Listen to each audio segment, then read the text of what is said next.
Analogue, and we're running monthly workshops up until June next year here at Horse Bazaar, last Monday of the month. Clan Analogue is mostly known as an electronic music collective, but we do have members and associates who do visual art and DJing art. So tonight, as part of Digital Fringe, we've done a special session on DJing and video mashups and all that kind of stuff. So we have Jonty Burton over here and Mr. Pike over here, and we might even have Jean Paul Turner at some point later in the evening. We're going to start off with a bit of a talk. These guys will talk about what they do, and then there'll be a bit of demonstration of some of their work and a bit of an opportunity for some hands-on stuff as well. And we've got a couple of DJs to play a bit of music later on, Digital and DJ Chosen. And just also, we do have some questionnaire forms on some of the tables. If any of you want to go on the mailing list to find out about future sessions, feel free to fill one in and give it to myself or Derek, who's the guy behind the bar there waiting. And the next one is, by the way, the next Institute of Sound is on October 27th, and that's Wind Up Toys. Bo and Jeremy from Wind Up Toys presenting a workshop on electronic music history and the techniques and technologies of electronic music history and how we can use that today. But yeah, I'll hand you over now to Mr. Pike and Jonty Burton. Hello, yay. I'm not a Mac person. I will be shortly. I'm in the process of purchasing my first baby Mac. Yeah, thank you.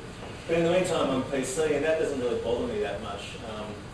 So I don't have access to Quartz Composer, but I do have a computer that crashes every 2 or 3 minutes.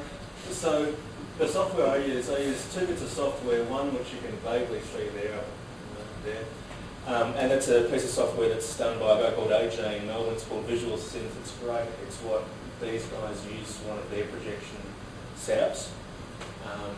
And it's a sort of a patch-based software. And patch software basically is, for those of you who don't know, and if you all know what it is, sorry for wasting the next 30 seconds of your life.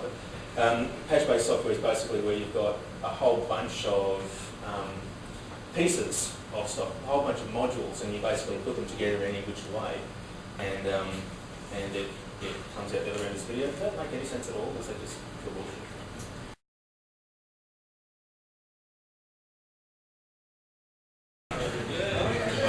And tonight we're very pleased to have Wind Up Toys here. They're one of our very rare public appearances.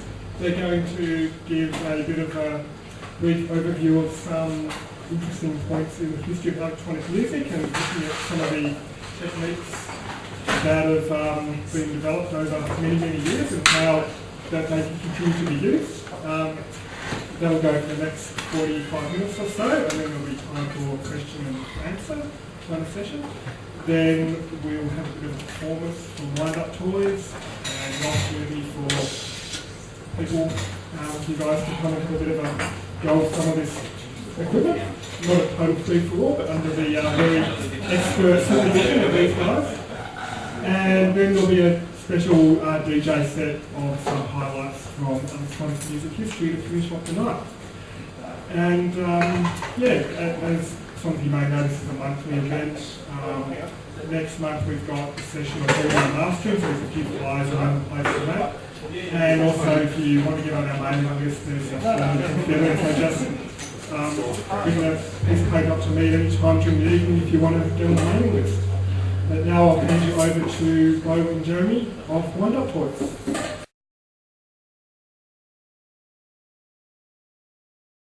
To achieve something that they've got in their head. And their paths are like that. I want to start off developing the telephone and then go off and come up with this keyboard thing that, for some reason. Everybody, welcome to Institute of Sound. If this is your first time you come along, it's a monthly electronic music production workshop that we run. I'm from Clan Analogue, Electronic Music Collective. And this is actually our last session for the year. We're having a 2-month break and then reconvening in late February, so it's going to happen again next year. It's a process which I would hope the talk today can empower people if they are producers or musicians to be either more demanding or more critical in terms of what to expect or what the processing does. I guess this understanding is crucial because it seems to me like it's a little bit of an obscure process to some, and I guess some people might be an easy victim of mastering engineers who are either just keen to take their money or perhaps are not necessarily prepared to do the job. And on the other hand, I think having the knowledge is probably good as you produce your own tracks and you are able to get certain understanding and perhaps do some low budget productions, or maybe even high budget if you have equipment and the room.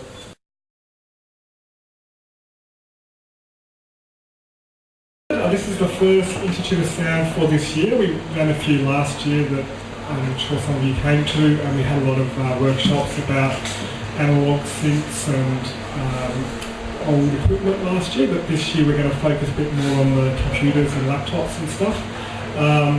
So we've got some coming up over the next couple of months for live performance using laptops and interfaces and controllers and stuff like that.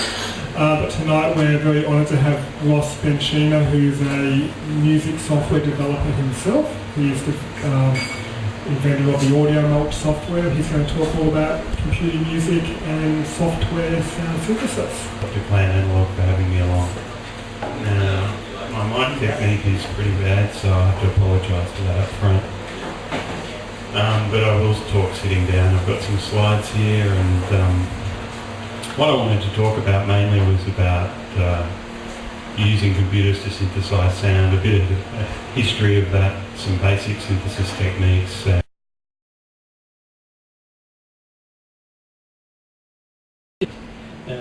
I've taken this particular piece of video here, which I've taken off television from a news program. I took seconds, the size of the video. Just see if I can stretch this there. And you can actually see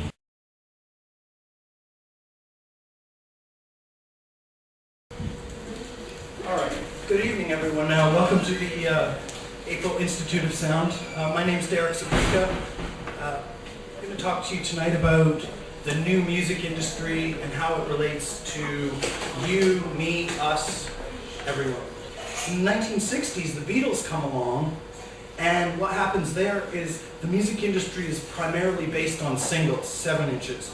So a band goes in the studio, records 2 songs, one's the A side, one's the B side, and the record company puts that out, and it does okay, but they realize there's more.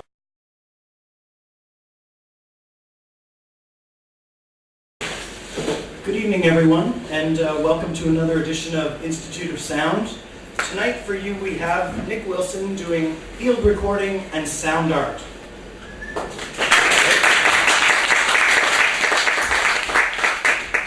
Okay, I'm just going to quickly arrange my notes. Can you hear me okay there? What? Okay, so what we're talking about tonight is how to use found sounds, and that could be either sounds we've recorded ourselves with microphones and recorders, or else stuff you sampled off the radio or whatever. How to use those kinds of sounds in your music, and I'll talk about a few of the projects I've worked on, and that might spark some ideas about how to approach using these sorts of techniques in your own music. So I guess the 2 questions are how to create music using found sounds, and why would we do this? And the second question is probably the harder one to answer, and we may or may not get there, but we'll see how we go.